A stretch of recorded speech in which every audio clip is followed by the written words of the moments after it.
கனிமொழி வயிறு எரிஞ்சிட்டாங்க. இன்றைக்கி கூட்டம் நடந்த உடனே என்டிஏ கூட்டணி ரொம்ப பலமாயிடுச்சு, எங்கிட்ட நம்ம அண்ணனை கவுத்திடுவாங்களோ என்னமோ தெரியலையே அப்படின்ட்டு உடன்பாடே இல்லாதவர்கள் கூட்டணி வச்சா எப்படி ஜெயிக்க முடியுங்கிறாங்க. உடன்பாடே இல்லாதவர்கள் இணைந்து ஒரு கூட்டணியை உருவாக்கினால் அது எப்படி வெற்றி பெற முடியும்? உடன்பாடே இல்லாதவர்களாம் அதிமுகவும் பிஜேபியும் உடன்பாடே இல்லாதவங்களாம். அந்த அம்மையாருக்கு சொல்கிறேன், நீங்கள் உடன்பாடு இல்லாமல் வைத்த கூட்டணியெல்லாம் எப்படி ஜெயிச்சிங்கிற கதையை கேளுங்கள். உங்கள் கனிமொழி, உங்கள் அப்பா உடன்பாடே இல்லாத கூட்டணியை ஆரம்பித்து வைத்தவர் உங்கள் அப்பா தான்.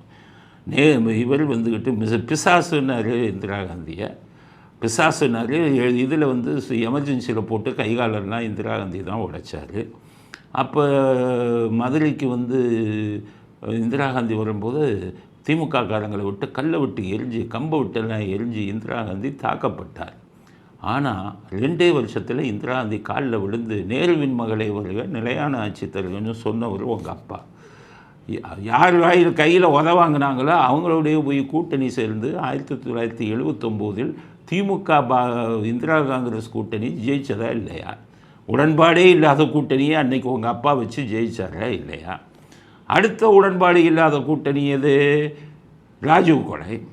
ராஜீவ்காந்தி கொலை பண்ண உடனே திமுக காரன் வீட்டை பூரா அடித்தாங்க, காங்கிரஸ்காரங்க காரை ஒடித்தாங்க, எல்லாம் ஓடி ஒழிஞ்சாங்க திமுக காரங்க. இது நடந்தது 1991. அதுக்கப்புறம் பார்த்திங்கன்னா அதுக்கப்புறம் ஒரு 10 வருஷத்தில் 10 வருஷம் கூட இல்லை 6-7 வருஷத்தில் ஜெயின் கமிஷன் அமைச்சாங்க. அப்போ கருணாநிதிக்கு இதில் தொடர்பு உண்டு, ராஜீவ் கொலையில் அவரை விசாரிக்க வேண்டும்னாங்க. திமுகவை மந்திரி சபையிலிருந்து வெளியேற்றுங்கள்னு காங்கிரஸ் குரல் கொடுத்தாங்க. பொருந்தாத கூட்டணி. ஆனால் பார்த்திங்கன்னா 2004 அவங்களோட உடன்பாடு இல்லாத கூட்டணியோடு சேர்ந்து நீங்கள் ஜெயிச்சு கூட்டணி மந்திரி சபையில் உள்ளே போனீங்களா இல்லையா? இவங்களுக்கு தான் கேட்குறேன், கனிமொழிக்கு.